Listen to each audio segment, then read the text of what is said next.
I started in high school, and it's just something that I've come back to, especially recently, but it's something I've always loved. I would develop my own film. I produced a couple of yearbooks, and I just kept going with it. And then I got into accounting and business world and that kind of thing. But after my son was born, I felt the best thing that I could do for him was to show, to demonstrate, to follow your dreams. I think that's the most important thing. And contrast, especially, I bring in shapes, the forms, the geometry. There's many elements of that.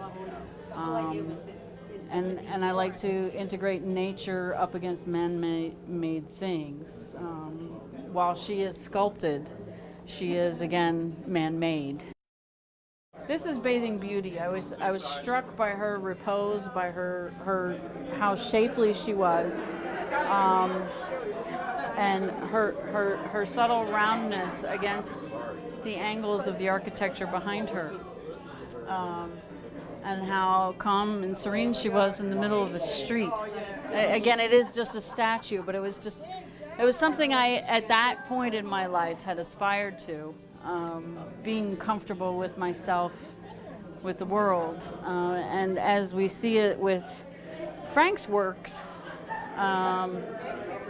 against architecture and things, I think it's a nice comparison. It's a nice complementary piece. This piece is from Colonial Williamsburg, and again, this is soft curves up against very straight angular lines. But again, we're talking about nature, the buds of the old tree coming down, reaching and renewing and greeting again where they live. And that's something I try to capture. You know, you'll see the angles in the pieces, and yet some very conservative. I really don't reach out there. I don't get esoteric. I don't get ethereal with my work. I like it to be grounded. I like it to be geometric. And I hope it captures something that somebody will remember and say, yeah, I did miss that, but gee, I walked right by that spot. I've always experienced the world in terms of shapes and colors, as opposed to, oh, that's a bridge. To me, it's an arc that might be green or brown with some touches of rust, and then I say, oh yeah, that is a bridge. I tend to experience things compositionally as opposed to literally. Somebody else said that, Vermeer.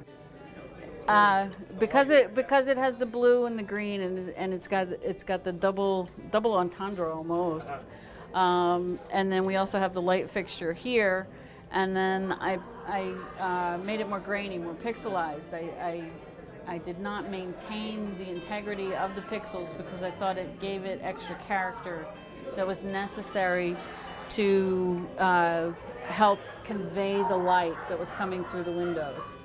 That gave the picture more life, and that is one of my favorites, absolutely. I was very resistant to digital photography for a very, very long time. I've only gotten to it in the last 3 years, and I started working with software 2 years ago. I was very much purist. This is a pure shot. This is nothing but light and crop. This is Jonathan. This is not Jonathan Livingston Seagull. He is a friend of mine who was in the hospital when I was seeking a name for the title, and I wanted him to know that this is an immature seagull, and I wanted him to know that, you know, life does spring and the light comes forward, and he did make it, by the way. So yeah, this is the Outer Banks last summer. And that's just at sunset, and what I like about this particular piece is, you know, he's got his blonde chest, and this is lighter here, The sand is going into this direction. The setting sun is reflecting on the back of the sand, and it captures his feet and his face in perfect focus. But this was just a magnificent experience for me. I was in 1998 in Paris, walking down the Ile Saint-Louis, and street performers everywhere. I mean, flamethrowers and, you know, Houdinis trying to get out of chains and things. And he was just so composed against, again, the sun setting, just coming above the building from behind, and it just rested in the right place. So I felt that was a special moment to capture and re-present for people. I put my name to it, but it becomes its own thing. It's not mine.